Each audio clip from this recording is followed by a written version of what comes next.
এই জেগাডোখৰ পাবলৈ যে ইমান কষ্ট কৰিব লাগিব ভবাই নাছিলোঁ। যদি ভাবিলোঁ হ'লে বা গম পালোঁ হ'লে তেতিয়া আমি নগ'লোঁ হ'লে।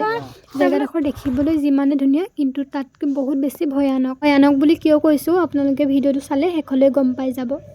আৰু সেইদিনা গৈছিলোঁ আমি 4জন, মই, মোৰ হাজবেণ্ড আৰু হাজবেণ্ডৰ লগৰ এজন আৰু তেখেতৰ গাৰ্লফ্ৰেণ্ড। আৰু তাহাঁতি গৈছিলে শিৱসাগৰৰ পৰা আৰু আমি গৈছিলোঁ যোৰহাটৰ পৰা। আৰু আমি লগ খালোঁ জাজিত। তাৰপিছত আমগুৰি টাউনত অকণমান ৰখি ল'লোঁ, কাৰণ ৰাতিপুৱা 6টাতে গৈছোঁ যিহেতু কিবা এটাতো খাই যাবই লাগিব।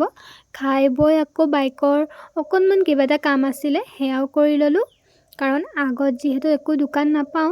আৰু দেখিছেনে ৰাস্তাটো যে ইমান ধুনীয়া, আৰু এয়া দেখিছেনে পাছফালে পাহাৰ, বহুত বেছি ধুনীয়া আছিলে জেগাটো।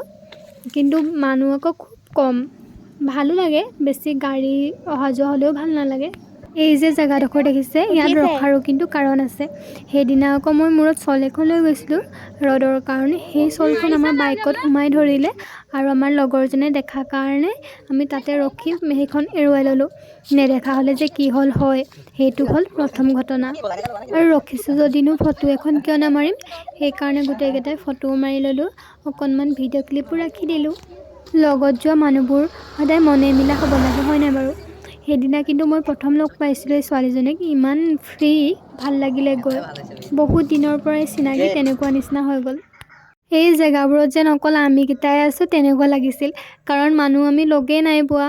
ইমান গৈছোঁ ৰাস্তাত দেখিছেনে খালী, প্ৰায় 1-2খন তেনেকৈ গাড়ী লগ পাইছোঁ দূৰে দূৰে, কিন্তু তেনেকৈ মানুহ দেখা নাই। আৰু মনে মনে কিন্তু মই ভয় খাই আছিলোঁ, মুখখন দেখি হয়তো আপোনালোকে গম পাইছে, কাৰণ মানুহ এটাও লগ পোৱা নাই। আগতেতো মই পাহাৰীয়া জেগাত গৈও পোৱা নাই, প্ৰথম গৈছোঁ, সেইকাৰণে ভয় অলপ লাগিছিল। আৰু পাহাৰৰ যে সেই ধুনীয়া জেগাবোৰ, মোৰ যে তাতে থাকি দিবলৈ মন গৈছিলে। আৰু মই প্ৰত্যেকটো জেগাতে ৰখি ৰখি গৈছোঁ, কাৰণ আহোঁতেতো মই ৰখিব নোৱাৰিম, সেইকাৰণে তাত যাওঁতেই ৰখি গৈছোঁ। ভিডিঅ' বনাবলৈ যিহেতু নতুনকৈ আৰম্ভ কৰিছোঁ, সেইকাৰণে প্ৰথমতে আৰু ভিডিঅ'বোৰ এনেকুৱাই পাব। এতিয়াৰ পৰা চেষ্টা কৰিম ভালকৈ ভিডিঅ' কৰিবলৈ।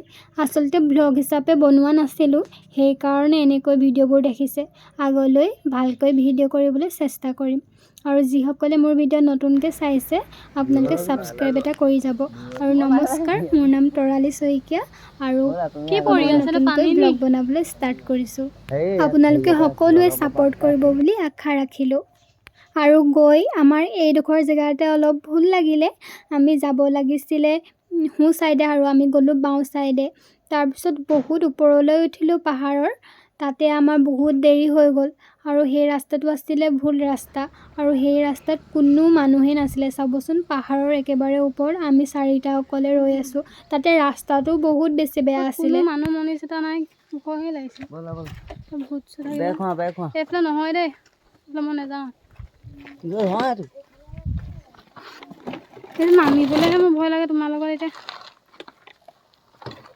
দেখিছেনে জেগাডোখৰ দেখি হয়তো আপোনালোকৰো ভয় লাগিছে।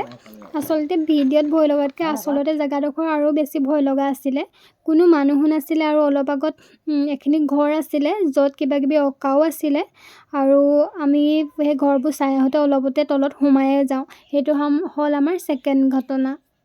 মই মানে তাৰ পৰা ভয়তে গুচি আহোঁ বুলি ভাবিছিলোঁ। যোনডোখৰ জেগাত যাব লাগিছিল মই বোলো তালৈ আজি নাযাওঁ, মোৰ বহুত বেছি ভয় লাগিছে, ঘূৰি যাওঁ। কিন্তু আহিলোঁ যেতিয়া চাই যাম বুলিয়ে ক'লে, সেইকাৰণে আমি আহি অলপ উভতি আহি দোকান এখন পালোঁ, তাতে সুধিলোঁ কোনফালে আচলতে যায়। আৰু তেওঁলোকেও আচলতে এই জেগাডোখৰ যিহেতু নতুন হয়, তেওঁলোকেও বুজি পোৱা নাই আমি যে কোনডোখৰ জেগালৈ যাম বুলি কৈছোঁ। তথাপিও কৈ দিলে অলপ, সেইকাৰণে দোকানখনতে অলপ সময় ৰখি তাৰপিছত আকৌ আমি যাবলৈ ল'লোঁ। আচলতে ধুনীয়া জেগাবোৰলৈ যাবলৈ এনেও অলপ কষ্ট হয়, সেইকাৰণে তাকে সান্তনা লৈ আমি ভাবিছোঁ আহিছোঁ যেতিয়া চাইহে যাম, কষ্টৰ ফল এনেও মিঠা। সেইটো কাৰণে আমি তাৰ পৰা উভতি আহিলোঁ। আৰু উভতি আহি আমি বহুত দূৰ আহিবলগীয়া হৈছে। আমি মানে বেলেগ এটা ৰাস্তাই বহুত বেছি গ'লোগৈ যে, সেইকাৰণে আকৌ উভতি আহোঁতেও আমাৰ সিমানেই দেৰি লাগিছে। জীৱনত এনেকুৱা কিছুমান এক্সপিৰিয়েঞ্চো থাকিব লাগে, তেতিয়াহে আমি শিকিম আগলৈও। আৰু এয়া দেখিছেনে, পাহাৰত যেতিয়া উঠিলোঁ সেই জেগাটোত পাবলৈ একদম পাহাৰৰ টপত যাব লাগে। আৰু ৰাস্তাটো চাওকচোন ইমান বেয়া, আৰু কোনো মানুহ নাই। আৰু ছাইডৰ হাবিবোৰৰ পৰা ইমান কিবা কিবি মাত আহিছে, ভয়ো লাগিছে, তথাপিও গৈ আছোঁ। আৰু ৰাস্তাটো ভাল হ'লে একো নাই, ৰাস্তাটো বেয়া সেইটো কাৰণে বেছি ভয় লাগিছিলে, কাৰণ অকণমান ইফাল সিফাল হ'লেই তলত পৰাৰ চান্স আছে। আৰু ইমান ওপৰত উঠিলোঁ, কিবাকৈ যেন মানুহ এজনক লগ পালোঁ আৰু বাইকত গৈ থকা।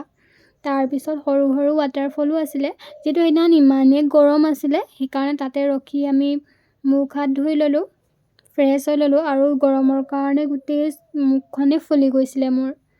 এনেকুৱা ৰাস্তাৰ মাজেৰে ইমান ওপৰলৈ গৈ আছোঁ, হঠাতে এখন গাঁও পাই গ'লোঁ। চাবচোন আপোনালোকেও গাঁওখন দেখি মই ভয়ে খাইছিলোঁ, কিবা ভূতৰ জেগালৈ আহিছোঁ নেকি। হঠাৎ গাঁও এখন ওলাই গ'ল, আৰু গাঁওখনো কিন্তু ইমানেই বেছি ধুনীয়া আছিলে, ভিডিঅ'ত দেখাতকৈ আচলতে চকুৰে দেখাটো বেছি ধুনীয়া। ইমান বেছি ধুনীয়া জেগা আছিলে। তাতে অকণমান আমি ৰখিলোঁ যদিও মানুহ এটা নেদেখিলোঁ। আপোনালোকেও ভিডিঅ'টোত হয়তো মন কৰিছে মানুহ এটা নাই দেখিবলৈ। আমি আচলতে জেগাডোখৰ ভিডিঅ'ত দেখিহে গৈছিলোঁ। ভিডিঅ'ত দেখি আচলতে যাব নালাগে, আৰু গ'লেও অলপ চাই মেলি যাব লাগে। আমি ভিডিঅ'টোত মই এনেকুৱা দেখিছিলোঁ, আপোনালোকক ভিডিঅ'টো দেখিব, মই এইডোখৰে হয় বুলি ৰখিলোঁ আমি। তাৰপিছত মানুহৰ ঘৰ আছিলে সেইটো নহ'লে, এই ঘৰটো যে দেখিছে সেইটো বুলি মই ভাবিছিলোঁ, ৰখি দিলোঁ, কিন্তু নহয়, সেইটো আচলতে তাৰ বহুত ওপৰত যাব লাগিব। ৰাস্তাবোৰ চাওকচোন, একদম এঢলীয়া, যেন ওপৰৰ পৰা চাই দিলে পৰি যাব তেনেকুৱা নিচিনা লাগে। চাওকচোন কিমান তলৰ পৰা আহিছোঁ, আৰু বহুত ওপৰলৈ যাবলৈ আছেই বাকী। আৰু ইমান কষ্ট কৰি আহিছোঁ যিহেতু চাইতো যাব লাগিবই। আৰু ফাইনেলি আমি গৈ সেই জেগাটোৰ পালোঁগৈ, আৰু চাওকচোন জেগাটোত আহি মনটো ভাল লাগি গৈছে। ইমান কষ্ট কৰি আহি যেন সাৰ্থক হ'ল তেনেকুৱা লাগিছে। ইমান ধুনীয়া বতাহ মাৰি আছে, বহুত সময় আমি বহিলোঁ, আৰু তাত মানুহো আছিলে, কিন্তু এইবোৰ চাবলৈ যোৱা মানুহ নাছিলে, তাত হয়তো কৰ্মৰত মানুহ আছিলে, সেইকাৰণে অলপ সময় তাতে ৰেষ্ট ল'লোঁ। তাৰপিছত ফটো মাৰিলোঁ, ভিডিঅ' বনালোঁ। জেগাটোলৈ যাবলৈ কষ্ট যদিও জেগাটো কিন্তু বহুত বেছি ধুনীয়া। তাতে টাৱাৰ এটাও আছিলে, টাৱাৰটো আমি টপত গ'লোঁ, তাৰ পৰা ভিউটো এনেকুৱা ধৰণৰ। চাওকচোন ইমান ধুনীয়া। তলতে মই ভিডিঅ'ত এই টাৱাৰটো দেখিহে গৈছিলোঁ, টাৱাৰটোৰ পৰা এই যে ভিউটো এইটো চাবলৈহে গৈছিলোঁ আচলতে। এই জেগাডোখৰ পৰাই যিমান কষ্টত গৈছিলোঁ চব পাহৰি গ'লোঁ। আচলতে জেগাটো মোৰ বহুত বেছি ভাল লাগিলে। আৰু চাওকচোন এই ৰাস্তাটো ইমান ধুনীয়া। এই ৰাস্তাটোৰ আগত এখন গাঁও আছে, পিছে তালৈ আমি নগ'লোঁ, কাৰণ ইমান মানুহো নাছিলে, যাবলৈও ভাল নালাগিলে। ইমান ধুনীয়া জেগা এটাত গৈছোঁ, তাততো ভিডিঅ' বনাবই লাগিব, সেইকাৰণে ইহঁতকো বনাই দিলোঁ। আৰু তাৰ পৰা আমি সোনকালেও ওলাই দিলোঁ, কাৰণ পাহাৰীয়া জেগা, তাতে ৰাস্তাটো বেয়া, অকণমান আন্ধাৰ হ'লে দেৰি হৈ দিগদাৰ হ'ব নহয়, সেইকাৰণে তাৰে দাদাকেইজনমানে ক'লে, সেইকাৰণে আমি সোনকালে ওলাই দিলোঁ। আৰু ৰাস্তাটো চাওকচোন, পাহাৰত উঠিবলৈ যিমান ভাল সিমানে কষ্ট পাহাৰৰ পৰা নামিবলৈ। আপোনালোকে ৰাস্তাটো দেখি হয়তো গম পাইছে ৰাস্তাটো কিমান ভয়ানক আৰু কিমান বেয়া ৰাস্তা। তাতে মানুহ এটাও নাই। এই ৰাস্তাটোত অলপ আহিয়ে আমাৰ বাইকখন ষ্টাৰ্ট বন্ধ হ'ল। তেতিয়া যে আমাৰ কি দশা হৈছিল। পাহাৰৰ মাজত এই জেগাডোখৰে এনেকুৱা, য'ত মানুহ এটা মৰি থাকিলেও কোনো মানুহ নাই। তাত ইমান যে বেছি ভয় খালোঁ, আৰু পাহাৰৰ পৰা নামি আহিছিলোঁ, সেইকাৰণে ষ্টাৰ্টটো অকণমান বন্ধ হৈ গৈছিলে। তাৰপিছত যেনিবা ভাল হ'ল। তাৰ পৰা আমি আহিলোঁ, আহি থাকোঁতে আকৌ বাটতে বৰষুণ পালোঁ। ইমানেই বতাহ মাৰিছে, ধূলি উৰিছে। পিছে মোবাইলটো ভৰাই ল'লোঁ, কাৰণ পাহাৰৰ পৰা নামিব লাগিব যিহেতু বহুত সাৱধানে নামিবলগীয়া হৈছে। আৰু চাওকচোন পাহাৰৰ চাৰিওফালে কেনেকুৱা ক'লা কৰি আহিছে। যিমান পাৰোঁ সিমান সোনকালে পাহাৰৰ পৰা নামি আহি মেইন ৰাস্তাত উঠিবলৈ চেষ্টা কৰিলোঁ, আৰু সেইমতে আমি মেইন ৰাস্তাটো পালোঁহি। তেতিয়াহে যেনিবা আমাৰ সকলোৰে শান্তি।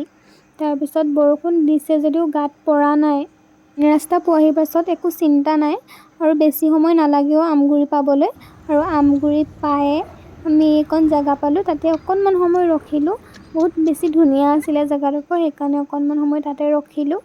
যিহেতু সোনকালে পালোঁহি সেইকাৰণে ৰখিলোঁ। আৰু মই যাৰ লগত গৈছিলোঁ তাইকতো চিনাকি কৰাই দিয়া হোৱাই নাই। এই হ'ল জয়শ্ৰী, আৰু তাই হৈছে শিৱসাগৰৰ। আচলতে সেইদিনাখন প্ৰথম লগ পাইছোঁ, কিন্তু তথাপিও বহুত বেছি ফ্ৰী হয়, সেইকাৰণে গৈ আমাৰ ভালো লাগিলে। আজিলৈ বাই।